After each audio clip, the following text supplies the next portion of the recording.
সবাইকে ফাগুনের শুভেচ্ছা। আসসালামু আলাইকুম। কেমন আছেন সবাই? আমাদের এই ষড়ঋতুর দেশে একটা ঋতু শেষ হতে না হতেই কিন্তু আরেকটা ঋতু এসে ধরা পড়ে। আর একটার থেকে আরেকটা ঋতুর বৈশিষ্ট্য, রূপ, বৈচিত্র্য কোনোটাই কিন্তু কোনো অংশে কম না। আর এই বসন্তকাল তো ফুলের সিজন। চারদিকে যেদিকে তাকাবেন শুধু ফুল আর ফুল। তাই তো আমি আজকে চলে আসলাম এই সূর্যমুখী ফুলের বাগানে ফুলগুলো দেখতে। আর ফুলগুলো দেখে কি বলবো, মাশাআল্লাহ অনেক সুন্দর ছিল। বেশ কিছুদিন আগে সরিষা ফুলের মৌসুম চলে গেল, তো এখন শুরু হয়েছে সূর্যমুখীর মৌসুম।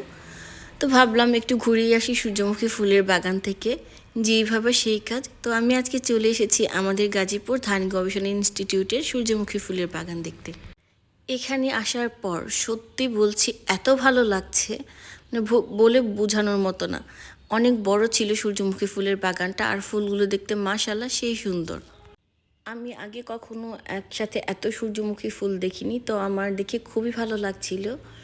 যারা ফুল পছন্দ করেন তারা অবশ্যই ফ্যামিলি, প্রিয়জন বা বন্ধুবান্ধবের সাথে এই জায়গাটা কিন্তু অনায়াসে ঘুরে যেতে পারেন। ট্রাস্ট মি, অনেক সুন্দর একটা সময় কাটবে আপনাদের। সূর্যমুখী ফুলগুলো কিন্তু জাস্ট সূর্যের দিকেই মুখ করেছিল, মানে সবগুলো ফুলই আমি দেখলাম একদিকে ঘুরে আছে। তো সূর্যের দিকে মুখ করে থাকে বলেই বুঝি এই ফুলগুলোকে সূর্যমুখী বলা হয়। আমি এখানে দুপুরবেলা এসেছিলাম, কারণ বিকেলবেলা এখানে প্রচুর লোক হয়, প্রচুর ভিড় হয়। তখন আসলে ওরকমভাবে ছবিও তোলা যায় না, ভিডিও করা যায় না। আর এইখানকার দায়িত্বে যে আছে সে জাস্ট সবাইকে 5 মিনিট করে সময় দেয় ছবি তোলার জন্য আর ভিডিও করার জন্য। তো এই জায়গা এমন একটা জায়গা, এখানে এসে কিন্তু খুব সহজে এখান থেকে যেতে ইচ্ছে করবে না। আর সবগুলো ফুল যখন ফুটে তখন তো মাশাল্লাহ আরও সুন্দর লাগে দেখতে। আর ফুলের মধ্যে এরকম মৌমাছি ছিল, যা দেখতে আরও ভালো লাগছিল, ফুলের সৌন্দর্যই বাড়িয়ে তুলেছে। আর এক একটা বড় বড় সূর্যমুখী দেখে তো আমার খুব ইচ্ছে হচ্ছিল হাত দিয়ে ধরার। তো হাত দিয়ে ধরেছি, কিন্তু এখানে কোনো ফুল ছেঁড়া যাবে না। এই ফুলের বাগানে যেতে কোনো টিকিট লাগে না, জাস্ট এখানে আপনি যেয়ে ছবি তুলতে পারবেন। কিন্তু একটাই শর্ত, এখানে কোনো ফুল ছেঁড়া যাবে না। এটা কিন্তু আসলেই ঠিক। আমরা যদি কোথাও বেড়াতে যাই সেখানকার সৌন্দর্য আমাদেরই রক্ষা করতে হয়। আমরা যারা এরকম জায়গায় বেড়াতে যাব, আমাদের সকলেরই উচিত এইসব জায়গার সৌন্দর্য রক্ষা করা। এখানে মেবি কোনো আপু চুল খুলে ছবি তুলেছিল বা ভিডিও করেছিল, আর তার ব্যান্ডটা গাছেই লাগিয়ে রেখে গিয়েছে, নিতে হয়তো ভুলে গিয়েছে।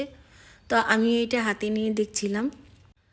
আমি যেহেতু ভর দুপুরবেলা গিয়েছি, সূর্যের আলো কিন্তু প্রচুর ছিল, আর ফুলগুলো সেই আলোতে অনেক সুন্দর লাগছিল। আস্তে আস্তে বেলা বাড়ছে আর অলরেডি লোক সমাগম শুরু হয়ে গিয়েছে। এছাড়াও কিছু ব্লগার ভাইরা ছিল যারা ফুল বাগানে ভিডিও করছিল, ব্লগ করছিল। তো ফুলের দায়িত্বে যে আছে সেই লোক বারবার আমাদের বলছিল একটু তাড়াতাড়ি করেন আপনারা। উনি নাকি সারাদিন লোকজনের জন্য একটু জিরোতেও পারেন না, আফসোস করছিল। এত সুন্দর এত বড় ফুলের বাগান দেখে শুনে রাখার দায়িত্বও কিন্তু খুব কষ্টের। তাই আমরাও একটু তাড়াতাড়ি করছিলাম যেন মামাটার কষ্ট বেশি না হয়। আর আপনারা যারা বেড়াতে যাবেন তারা অবশ্যই দুপুরবেলাতে যাবেন, কারণ এই সময়টা ফাঁকা বিধায় আপনারা মন মতো ছবি তুলতে পারবেন, ভিডিও করতে পারবেন। এটা এমন একটা জায়গা যেখান থেকে কিন্তু সহজেই চলে আসতে ইচ্ছে করবে না। অলরেডি কিন্তু লোক সমাগম শুরু হয়ে গিয়েছে। সত্যি বলতে আমার নিজেরই এখান থেকে যেতে ইচ্ছে করছে না, মনে হচ্ছে এখানেই বসে থাকি। জায়গাটা কিন্তু অনেক সুন্দর।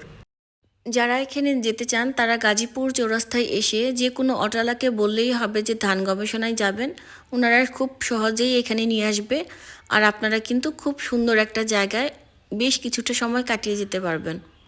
আমার ফুলগুলো দেখে চারিদিকে তাকিয়ে মানে এত ভালো লাগছিল, আমার এখান থেকে যেতেই ইচ্ছে করছিল না, কিন্তু হাতে সময় কম, তাই চলে যেতে হচ্ছে। তো আমি একটু ভিডিও করে নিলাম ফুল বাগানে। আমার তো এখানে হাঁটতে খুবই ভালো লাগছিল, আর ভিডিওটা আমার দেবর করে দিয়েছে। আর আজকে পুরো ট্রিপটাই আমার দেবরের পক্ষ থেকে আমার জন্য গিফট। সবাই ভালো থাকবেন, আমাদের জন্য দোয়া করবেন। আল্লাহ হাফেজ।